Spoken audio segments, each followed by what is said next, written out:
মানবিকতার আড়ালে ভয়ঙ্কর প্রতারণা চালিয়ে যাচ্ছেন child and old age care নামের বৃদ্ধ ও শিশুদের আশ্রম প্রতিষ্ঠানের কর্ণধার মিল্টন সমাদ্দার। একটি গণমাধ্যমে এ সম্পর্কিত প্রতিবেদন প্রকাশের পর থেকে বেরিয়ে আসতে শুরু করে থলের বিড়াল। প্রতিষ্ঠানের নামে সাধারণ মানুষদের থেকে প্রতি মাসে প্রায় কোটি টাকা অনুদান সংগ্রহ করেন মিল্টন। তবে তার এই অনুদানের সিংহভাগই আসে ফেসবুক ক্যাম্পেইনের মাধ্যমে। তাই তো প্রতিষ্ঠানের প্রচারণায় জামায়াতের সাবেক নেতা দেলোয়ার হোসেন সাঈদীকে মুক্ত হওয়ার মতো মিথ্যা প্রচারণামূলক বিজ্ঞাপনও প্রচার করেছিলেন এই প্রতারক। শুধু বৃদ্ধাশ্রমে আশ্রয় নেওয়াদের সঙ্গে নয়, তার প্রতারণার শিকার হচ্ছেন লাখ লাখ সাধারণ মানুষ। অনুসন্ধানে দেখা যায় মিল্টন তার ব্যক্তিগত পেজ মিল্টন সমাদ্দার থেকে বিভিন্ন সময়ে ফলোয়ার বাড়াতে জামায়াতের নেতা দেলোয়ার হোসেন সাঈদী, হেফাজতে ইসলামের নেতা মামুনুল হক, পাকিস্তানের সাবেক প্রধানমন্ত্রী ইমরান খান, মিশরের সাবেক প্রেসিডেন্ট মুরসি, মালয়েশিয়ার সাবেক প্রধানমন্ত্রী মাহাথির মোহাম্মদ, তুরস্কের প্রেসিডেন্ট রিসেপ তাইব এরদোয়ানদের মতো ব্যক্তিদের ছবি ও মিথ্যা বক্তব্য ব্যবহার করেছেন।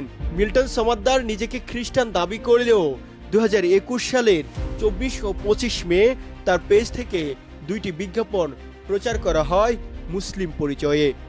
$2000 খরচ করা ওই বিজ্ঞাপনে ফিলিস্তিনি পতাকা হাতে থাকা এক নারীর একটি ছবি দিয়ে লেখেন, আমি একজন মুসলিম হিসেবে ফিলিস্তিনিদের স্বাধীনতা চাই।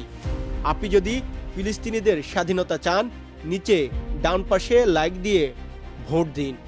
আশ্রমের আড়ালে নানা অপকর্ম করা মিল্টনের দাবি, তার প্রতিষ্ঠান থেকে দাফন করা হয়েছে 900 মরদেহ। অথচ অনুসন্ধানে 900 মরদেহের মধ্যে 835টি মরদেহ দাফনের কোনো অস্তিত্ব পাওয়া যায়নি। অন্যদিকে চাইল্ড অ্যান্ড ওল্ড এজ কেয়ারে থাকা বৃদ্ধদের অস্বাভাবিক মৃত্যু এবং তাদের অঙ্গ প্রত্যঙ্গ কেটে বিক্রি করারও অভিযোগ রয়েছে। আর এইসব কারণে বহু আগ থেকে গণমাধ্যম কর্মীরা তার প্রতিষ্ঠানে গেলে তাদের সাথে খারাপ ব্যবহার করতেন মিল্টন, এমনকি অনেককে হুমকি দামকিও দিতেন।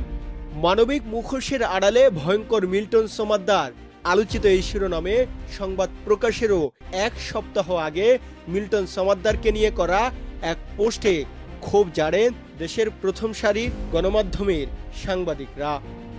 বৃহস্পতিবার মিল্টন সমাদ্দারের বিরুদ্ধে 3 সদস্যের তদন্ত কমিটি গঠন করেছে সমাজসেবা অধিদপ্তর। কমিটিকে তার অপকর্ম তদন্ত করে একটি প্রতিবেদন দাখিলের নির্দেশও দেওয়া হয়েছে।